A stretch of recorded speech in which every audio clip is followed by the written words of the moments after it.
Hello guys, so today I'm eating I'm a savage. chicken choy. Sassy. Sige si Kuya. Ngani! Sassy, booty, nasty.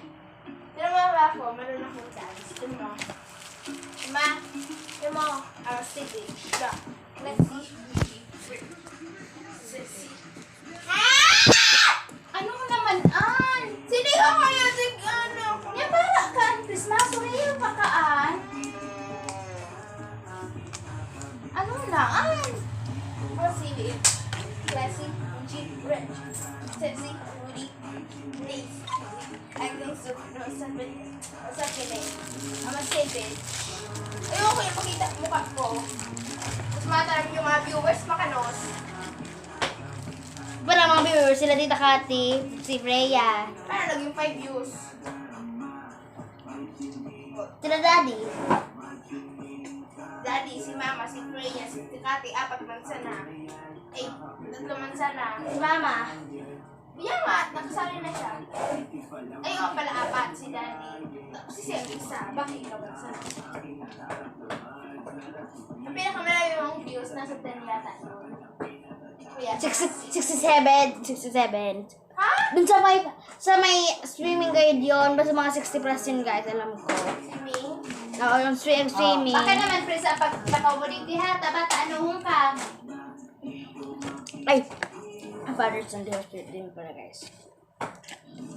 Tatakain ako pagkatapos mo. Patient.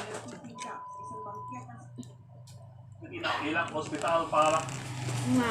2 ang patay. Sean. Ay, sawa na ako sa break na. Ari, hindi naman kagustuhan. Rekomendasyon ng karamihan ng mga alkalde sa NCR, i-GCQ pa rin ang Metro Manila. Magiging community quarantine simula July 16, isinasapinal na.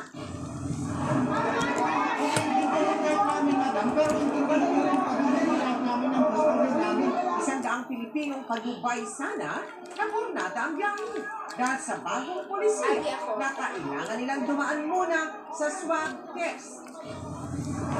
Pangulong Duterte, masaya sa pagkakabwa sa anyay mga oligarch na hindi niya tinutuloy. Without declaring martial Sarapan I dismantle the oligarchy Hello girl. control Guys, mami, economy. Sabog po siya kasi sabi niya daw po, bakit daw siya guys? Nagdeklara Yes, mami, ng po pagkatapos suporta na sa mga ma-download bansa na po kami. kasama ng China sa gawa ng teritoryo sa South Kain na rin daw China ako. Percent Ang ko China, ay Pero parang feeling ko busog pa ako. Hindi ko sure. 69% ako. balik taping na may bagong hatid na kwento sa Amazing Earth. Live mula sa GMA Network Center, ito ang 24 Oras. Magandang gabi po, Luzon, Visayas at Mindanao. Malagim na insidente sa San Jose del Monte, Bulacan, inararo ng isang AUV ang hanay ng mga vendor sa Quirino Highway. patay ang 2 natitinda ng saging habang sugatan ang 2 iba pa. Yung nakabanggang driver, nakainom daw at yan po ang tinutukan ni Emil Sumangil exclusive.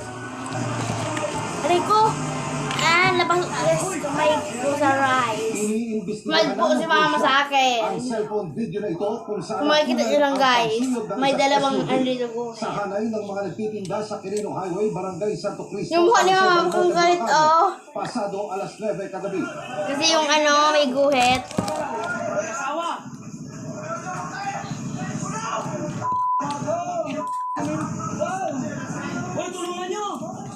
Sinubukan pang i-revive ng San Jose del Monte Rescue pero dead on the spot. Ano na, Ang 29 Andres? anyos na si Jovelyn Vasquez. Nadala pa sa ospital Kasi ang tumunog kanyang yung baby maayos partner na yan, Jonathan alis ka Adaza, naman. na nabalingan ng mga binti at kanang braso pero namatay din siya kaninang madaling araw. Nagtitinda sila ng saging ng araluhin ng AUV na ito na minamaneho ni Rene Endaya, isang negosyante. 2 tindero pa ang sugatan, agad namang nadakip ang suspect. Ayon sa pulisya, Manny Limited Center ang unang nahagip ng sasakyan ni So Endaya. guys, itong buto po Tapos sa aso sumampa sa to. bangketa Alam ko bawal at to, tinumbo pero ang yun mga lang po biktima. pagkain ng Yung aso. driver, bumili sila ng ulam na lechong manok. Ngayon, paalis na sila nang biglang hindi niya makontrol yung sasakyan niya, isang Innova. Natakot ako. Umusok ko yung makina. Balik siya. Hindi natin alam. Hindi matanggap ng mga kaanak ng biktima ang pangyayari. Yung kitamari ko siya. Ano pinag-isipan mo? Hindi mo maalam ako na umaasa sa kanya. Baka maliliit sa anak niya.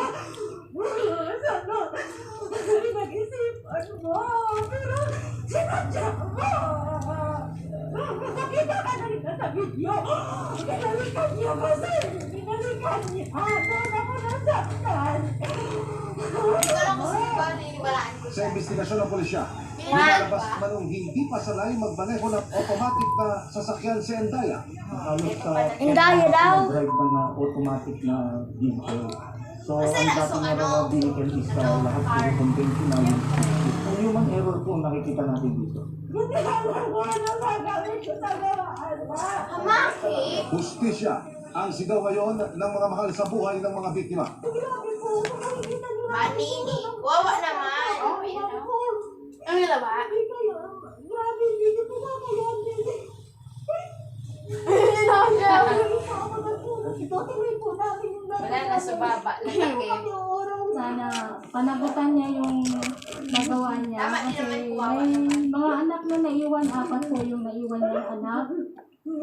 Kasawi naman umiiyak. Ang ipapile po natin sa kanya is reckless imprudence resulting to double Wawa homicide, naman. multiple Yung physical sabi, injuries, sayang. damage to Ba na? property, Multin ka na. RA 10586 yung Naawa ako kasi yung sabi. driving act. Tumingi ako sa kanila ng paumanhin. So, kasi nangyari, hindi ko makagustuhan. Ngayon, hanapin lang, Kalbo. pag-usapan namin. One man yun. Lahat ng bagay nagdadaan sa usapan. Hindi naman ako tatakbo. Kasi hindi ko makagustuhan yun. Pero ako, Yan pagkatap ka daw, Prince. nangyari. May ka daw kang ulo. Emil Sumangil, nakatutok, 24 oras. Panatili sa General Community Quarantine, yan po ayon sa Metro Manila Kamu lang andyan! Isang rekomendasyon ng mga mayor para sa National Capital Region. Pero lulugan pa rin daw ang inang industriya para mabuhay ang ekonomiya. Nakatutok si Mark Salazar. Maging ang ilang lokal na pamahalaan sa Metro Manila, napupo na raw ang mabilis na pagdami ng COVID positive nitong mga nakalipas na araw. Mahigit 24,000 cases na ngayon ang National Capital Region. Halos 7,500 cases dyan na itala sa unang 2 linggo ng Hulyo. Ang realidad na ito ang dahilan kung bakit majority ng mga mayor sa Metro Manila Council ang gustong i-extend pa ang general community quarantine sa Metro Manila. Doon sa pagpili po namin, ang consensus po ng karamihan ng ating Metro Manila Mayor ay extended po yung GCQ. Pero po yung consensus ng bawat kapitan. Pero ibang klaseng GCQ ang naisipatupad ng mga Metro Manila Mayor kung saan magpapatupad pa rin ng pagluluwas sa ilang industriya. Pinipignan po nila pero wala pa ko yung final kasi ngayon po ang timing po natin 30% sa mga restaurant. Opo. Yung timing po natin. Pinag-aaralan po Salo natin daw sa kang mga INTS daing kung hapon. 50% po yan. Okay. Yung ating timing. Kasi alam naman po natin na hirap na hirap yung ating mga commuters. Kung nakulang po yung ating mga public utility vehicle. Opo. So, yan po yung pagdadagdag po ng konting pagbubukas ng ating pong mga public utility vehicle over National Capital Region. Ang gusto ng gobyerno, ang mga lokal na pamahalaan ang maguna sa inisyatibo para makontrol ang COVID-19. Sa Navotas halimbawa, mag-1,000 na ang COVID cases. Ang nakakagulat dito is yung Friday and Saturday, nagtala kami ng 74 and 75 are the highest numbers per day. Because prior to that, noong ECQ 28 ang pinakamataas Mas natin. pogi daw. Of course, mas madami na tayong test Pero ngayon pag dahil ang smell ginagawa na natin paano? yung na test is 250 to 300 Guys, per day. Para mapabagal daw Oh my ang God. bilang, balik lockdown ng Kung syudad nag-enjoy po kayo, simula huwag nyo 5 kalimutan a.m. sa mag-like, Huwebes hanggang subscribe, July and 29. hit nyo ang notification bell para ma-update kayo sa aking every upload. I love you guys so much. Stay ever since we didn't forget to realize that. Bye.